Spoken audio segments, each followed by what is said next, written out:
नमस्कार दोस्तों Commonwealth games 2026 में जो ग्लासगो स्कॉटलैंड में होने वाले हैं उसमें एक ऐसी घटना हुई है अभी जो दोस्तों सबसे ज्यादा परेशानी वाली है भारत के लिए।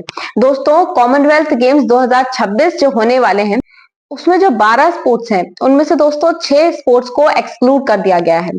और दोस्तों ये 6 के 6 वो गेम्स हैं जिनमें भारत स्पेशली बहुत अच्छा परफॉर्म कर चुका है, हिस्टोरिकली करता आया है। और 2022 में बर्मिंघम में बहुत बेटर परफॉर्मेंस इंडिया के द्वारा इन गेम्स में दिया गया है।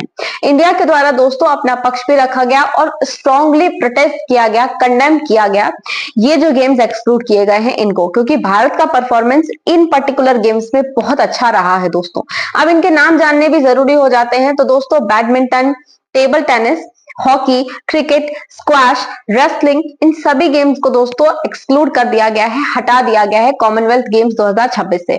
अब दोस्तों इंडिया का इन सभी गेम्स में किस प्रकार का इतिहास रहा है ये जानना भी जरूरी हो जाता है। दोस्तों हॉकी में इंडिया हिस्टोरिकली 1998 से जब से कॉमनवेल्थ गेम्स में हॉकी को ऐड किया गया है बेस्ट परफॉर्मेंस देता आया है।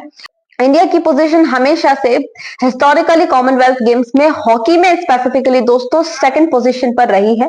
इसके अलावा कई सारे मेडल्स की टैली है दोस्तों हमारे पास में। 2022 बर्मिंघम में भी दोस्तों जो हॉकी की मेंस टीम थी उसने दोस्तों सेकंड पोजीशन सिक्योर की थी और जो विमेंस टीम थी उसने ब्रॉन्ज सिक्योर किया था दोस्तों हॉकी में। अब इसके अलावा जो क्रिकेट है, क्रिकेट और स्क्वैश दोस्तों मलेशिया कुआलालंपुर में ऐड किए गए थे कॉमनवेल्थ गेम्स में। इंडिया इसमें भी बहुत अच्छा परफॉर्म करता आया है दोस्तों हिस्टोरिकली।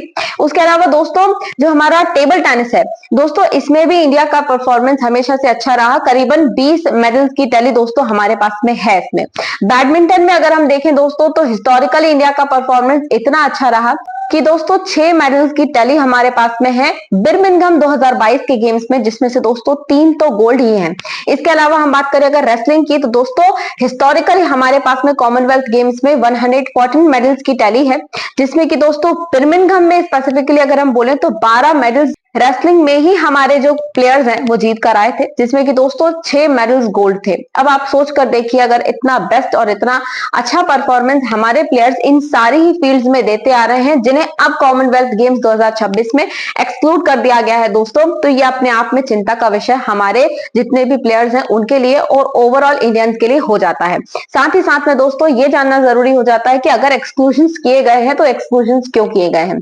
तो दोस्तों पहले ये जो गेम है कॉमनवेल्थ गेम्स हैं ये होने वाले थे ऑस्ट्रेलिया में, विक्टोरिया में। लेकिन दोस्तों ऑस्ट्रेलिया ने गेम्स के लिए मना कर दिया ओवर बजट की वजह से, क्योंकि इस गेम के लिए बजट की रिक्वायरमेंट बहुत ज्यादा होती है और इतना बजट ऑस्ट्रेलिया फिलहाल में अफोर्ड नहीं कर पा रहा था, तो ऑस्ट्रेलिया ने मना कर दिया। जिसके बाद में दोस्तों ग्लासगो में स्कॉटलैंड में ये होने वाला है प्रोग्राम जो लास्ट 2014 में हुआ था दोस्तों, और अब दोबारा परफॉर्म हो रहा है। अब दोस्तों बजट जो है वो ग्लासगो का यानी स्कॉटलैंड का भी काफी ज्यादा टाइट है कॉमनवेल्थ गेम्स कराने के लिए। तो दोस्तों सिर्फ 4 वेन्यूज पर टाइट बजट के साथ में ये प्रोग्राम होने वाला है, जिसमें कि इन गेम्स को इसी वजह से क्योंकि बजट बहुत ज्यादा रिक्वायर्ड था नहीं मैनेज कर पा रहे थे तो इन 6 गेम्स को हटा दिया गया। लेकिन ये वो सारे गेम्स हैं जिसमें इंडिया बहुत अच्छा परफॉर्म करता है और अब प्रॉब्लमेटिक हो गया है। दोस्तों कॉमनवेल्थ गेम्स जो होते हैं वो क्वाड्रेनियल इंटरनेशनल मल्टी स्पोर्ट इवेंट है जो कि परफॉर्म होता है अलग अलग जगहों पर, मतलब कॉमनवेल्थ नेशंस में परफॉर्म किया जाता है दोस्तों।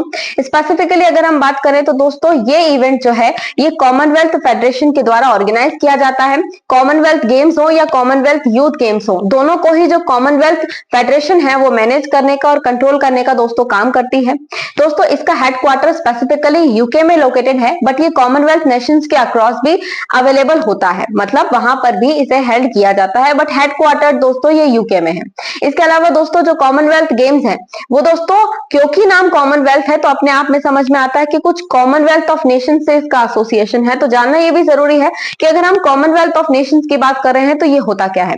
दोस्तों कॉमनवेल्थ ऑफ नेशंस का मतलब होता है वो सारे के सारे नेशंस जिन पर कभी ब्रिटेन का राज था, मतलब ब्रिटेन के द्वारा जिन कंट्रीज को कॉलोनाइज किया गया था उन्हें बना दिया गया कॉमनवेल्थ कॉमनवेल्थ ऑफ नेशंस। दोस्तों ये जो फोरम है ये 1949 में क्रिएट हुआ था, कॉमनवेल्थ ऑफ नेशंस का। दोस्तों इसमें कई सारी कंट्रीज, अराउंड 56 कंट्रीज इंक्लूडेड हैं दोस्तों कॉमनवेल्थ ऑफ नेशंस में। दोस्तों इसमें अगर हम यूरोपियन कंट्रीज की बात करें तो वो 3 है, एक है माल्टा, एक है साइप्रस और दोस्तों एक है यूके। ये तीनों ही की तीनों कंट्रीज दोस्तों यूरोपियन है। बाकी दोस्तों अगर हम कॉमनवेल्थ ऑफ नेशंस की बात करें तो ये फैला हुआ है एशिया, अफ्रीका, अमेरिका और पैसिफिक के अक्रॉस। ज्यादातर इन्हीं कंट्रीज के लोग कॉमनवेल्थ ऑफ नेशंस में दोस्तों इंक्लूडेड हैं।